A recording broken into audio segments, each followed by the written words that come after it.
Hello दोस्तों, स्वागत करता हूं अपने स्टडी चैनल पर। दोस्तों, आज का टॉपिक जैसे है कि साइंस एमसीक्यू। आप सब जानते हैं कि किसी भी एग्जाम में साइंस का जो टॉपिक है वो बहुत ही इम्पोर्टेंट हो जाता है, जिसमें छोटे से छोटे और बड़े से बड़े क्वेश्चन पूछे जाते हैं। तो आज हम ऐसे क्वेश्चन लेके आए हैं जो कि आप अक्सर देखते होंगे, लेकिन वो क्वेश्चन कभी कभी होता है ऐसा है कि बन नहीं पाते हैं। इसलिए हम उस क्वेश्चनों को आज रिपीट कर रहे हैं और हो सकता है ये क्वेश्चन आपके आगामी एग्जाम के लिए बहुत ही बेनिफिट होंगे।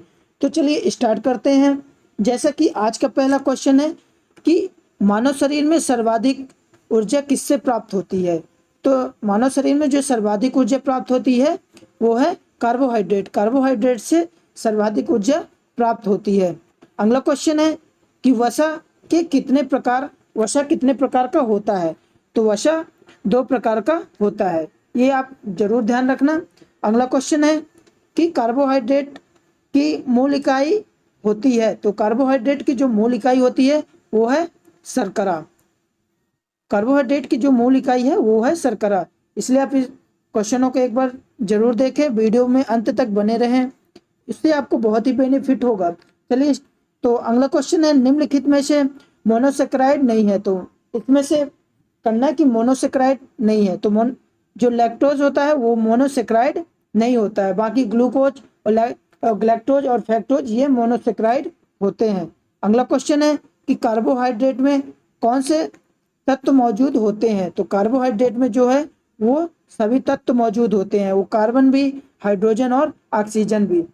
तो इसके आंसर हो जाएगा उपरोक्त सभी। अगला क्वेश्चन है कि पेड़ पौधों का संक्षिप्त भोजन किसे कहा जाता है। तो पेड़ पौधों को जो संक्षिप्त भोजन होता है उसे हम स्टार्च कहते हैं, जो कि मंड के रूप में होता है। अगला क्वेश्चन है कि जीव जंतुओं का संक्षिप्त भोजन किसे कहते हैं। जो अभी तक हम देखे थे कि पेड़ पौधों के लिए जो कि स्टार्च और मंड के रूप में होता है, और जीव जंतुओं को जो संक्षिप्त भोजन होता है उसे हम ग्लाइकोजन कहते हैं। ग्लाइकोजन के रूप में जीव जंतु अपने भोजन को ग्रहण करते हैं। अगला क्वेश्चन है कि टेबल शुगर के नाम से किसे जाना जाता है। तो टेबल शुगर के नाम से सुक्रोज को जाना जाता है। इसको आप जरूर याद रखना, इंपॉर्टेंट क्वेश्चन है। अगला क्वेश्चन है कि अतिरिक्त वसा कौन कौन ऊतक में जमा होने लगती है। तो इसके आंसर हो जाएगा एडिपोज ऊतक। एडिपोज ऊतक में अतिरिक्त वसा जमा होने लगती है। अगला क्वेश्चन है कि प्रोटीन की मूल इकाई है। तो प्रोटीन की जो मूल इकाई है वो है एमिनो अम्ल, एमिनो एसिड। तो ये भी आपको ध्यान में रखना है। अगला है कि विटामिन ए का रासायनिक नाम आप सब जानते हैं कि रेटिनॉल होता है। अगला है कि कौन सा विटामिन रक्त का थक्का जमाने में सहायक होता है। तो आप सब जानते हैं कि विटामिन जो के होता है वो रक्त का थक्का जमाने में सहायक होता है। अगला क्वेश्चन है कि मानव शरीर में इन्फेक्शन रोकने के लिए कौन सा विटामिन मदद करता है। तो इसके आंसर हो जाएगा विटामिन ए। विटामिन ए जो होता है मानव शरीर में इन्फेक्शन रोकने के लिए मदद करता है। अगला है कि परजीवी फसल स्वर्ण चावल किस वंशनीय रक्षण के लिए तैयार की गई है। तो इसके आंसर हो जाएगा विटामिन ए। ये इंपॉर्टेंट क्वेश्चन है, इसलिए आप इसको एक बार जरूर स्टार लगा लीजिएगा। अगला क्वेश्चन है कि बेरी रोग किस विटामिन की कमी के कारण होता है। तो आप सब जानते हैं कि विटामिन बी की कमी से बेरी रोग होता है। अगला क्वेश्चन है कि विटामिन शब्द किसने दिया था। विटामिन शब्द जो है वो कैसिमियर फंक ने दिया था। ये इंपॉर्टेंट क्वेश्चन है कि विटामिन शब्द का जो नाम है वो कैसिमियर फंक दिए थे। अगला है कि किस विटामिन की कमी के कारण मसूड़ों से रक्त आता है और दांत हिलने लगते हैं। तो इसके आंसर हो जाएगा विटामिन सी। आप सब जानते हैं कि जो विटामिन सी होता है वो हमारे दांतों के लिए बहुत ही लाभदायक होता है।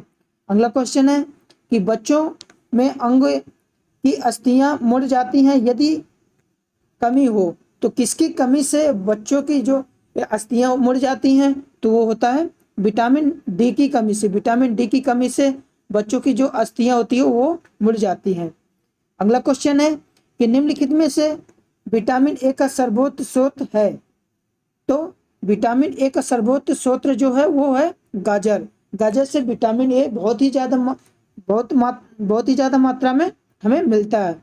अगला है कि मछलियों के यकृत के तेल में कौन सा विटामिन बहुतायत में पाया जाता है। कहने का मतलब ये है कि मछलियों के यकृत में तेल में सबसे ज़्यादा विटामिन कौन सा होता है, तो वो होता है विटामिन ए।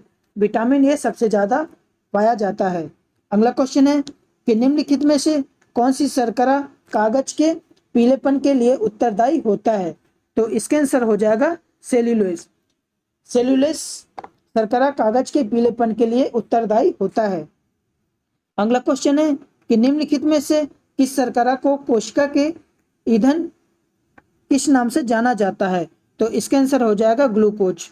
ग्लूकोज के नाम से जाना जाता है, तो इसका आंसर हो जाएगा ग्लूकोज। अगला क्वेश्चन है कि ऊर्जा का प्रथम स्रोत कौन सा है, तो ऊर्जा का प्रथम स्रोत जो होता है वो होता है कार्बोहाइड्रेट। कार्बोहाइड्रेट सबसे पहले ऊर्जा देता है, इसलिए इसका आंसर कार्बोहाइड्रेट हो जाएगा। अगला क्वेश्चन है कि निम्नलिखित में से माल्टोज शर्करा प्राप्त होती है, तो माल्टोज शर्करा जो प्राप्त होती है वो है अंकुरित बीज से। अंकुरित बीज से जो माल्टोज शर्करा प्राप्त होती है। अगला क्वेश्चन है कि केसिन होता है, तो केसिन किसके कारण होता है, वो प्रोटीन के कारण होता है, प्रोटीन के कारण होता है। अगला क्वेश्चन है कि निम्नलिखित में से किस की उपस्थिति के कारण दूध में खटास आ जाती है, तो आप जानते हैं कि दूध जब खट्टापन हो जाता है तो उसमें लैक्टोज की मात्रा हो जाती है, जिसके कारण दूध खट्टा हो जाता है। अगला क्वेश्चन है कि शहद का प्रमुख घटक है, तो शहद का प्रमुख घटक जो है वो है फ्रुक्टोज। अगला क्वेश्चन है कि विटामिन ए की कमी के कारण होता है, तो विटामिन ए की कमी के कारण नाइट ब्लाइंडनेस होता है, जो कि अंधेरे में नाइट ब्लाइंडनेस होता है, अंधेरे में नहीं दिखना। अगला क्वेश्चन है कि क्लोरोकैल्सिफेरॉल रासायनिक यौगिक का समान नाम है, तो क्लोरोकैल्सिफेरॉल जो रासायनिक नाम होता है वो है विटामिन डी का एक रासायनिक नाम होता है। अगला क्वेश्चन है कि कौन सा विटामिन वसा में घुलनशील होता है, तो वसा में जो घुलनशील होता है विटामिन वो होता है उपरोक्त सभी, इसलिए इसका आंसर उपरोक्त सभी हो जाएगा। और जो जल में घुलनशील होते हैं वो होते हैं विटामिन बी और विटामिन सी। अगला क्वेश्चन है कि स्कर्वी रोग किस विटामिन की कमी के कारण होता है, तो इसका आंसर हो जाएगा विटामिन सी की कमी के कारण स्कर्वी रोग होता है। अगला क्वेश्चन है कि एल्बुमिन प्रोटीन पाया जाता है, तो एल्बुमिन प्रोटीन जो होता है वो अंडे में पाया जाता है, तो इसलिए इसका आंसर हो जाएगा अंडा। अगला क्वेश्चन है कि मानव शरीर के लिए आवश्यक प्रोटीनों की संख्या है, तो आवश्यक जो प्रोटीनों की संख्या है वो है 10।